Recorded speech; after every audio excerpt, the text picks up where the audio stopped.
அனைவருக்கும் வணக்கம். இது அக்ஷய திதியோட லாங் வீடியோ தான். 2 நாள் கழித்து தான் என்னால் வீடியோ பண்ண முடிஞ்சது. எனக்கு கொஞ்சம் உடல்நிலை சரியில்லைனால எனக்கு வாய்ஸ் ரெக்கார்ட் போட்டுக்க முடியாமல் போயிடுச்சு. அதனால் வாய்ஸ் ஓவர் கொடுத்துட்டு அப்லோட் பண்ண 2 days ஆயிடுச்சு.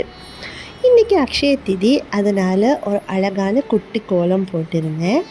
அப்புறமா லக்ஷ்மி தேவிக்கு ரொம்பவே உகந்த நாள் இல்லையா, எல்லாமே அவங்களுக்கு பிடிச்சதாக வைக்கணும் அப்படின்றதுக்காக அந்த இடத்துல காசு வச்சுருந்தேன். அரிசி, பருப்பு, உப்பு, அப்புறமா பால் பாயாசம் செஞ்சு வச்சுருந்தேன். மங்களகரமாக இருக்கட்டும் அப்படின்றதுக்காக புதிய சாரி, மஞ்சள், குங்குமம், அப்புறம் வெள்ளி, தங்கம் எல்லாமே வச்சுட்டு லக்ஷ்மி தேவி அவங்களுக்கு விளக்கேற்றி பூக்களால் அலங்காரம் பண்ணியிருந்தேன்.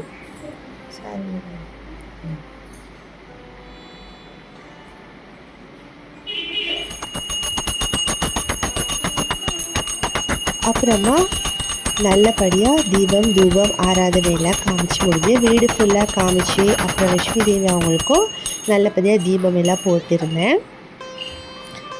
அப்புறம் பார்த்திங்கன்னா, இந்த வருஷம் அக்ஷய திதியை விட அடுத்த வருஷம் அக்ஷய திதி எல்லாருக்குமே நல்லபடியாக இருக்கணும் அப்படின்னு நானும் கடவுள்கிட்ட வேண்டிக்கிறேன்.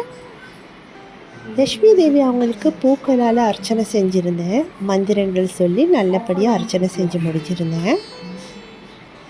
லக்ஷ்மி தேவி அவங்களுக்கு பூக்களாலே அர்ச்சனை செய்யலாம், குங்குமத்தாலே அர்ச்சனை செய்யலாம், அப்புறம் காசு அதாலே அர்ச்சனை செய்யலாம்.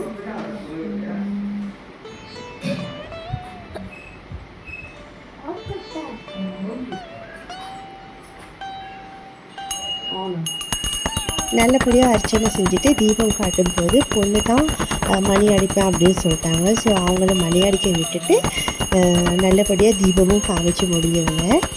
ரொம்பவே சிம்பிளாகவும் மனசுக்கு நிறைவாகவும் இன்றைக்கி என்னோடய அக்ஷய திதி பூஜை நல்லபடியாக முடிஞ்சது.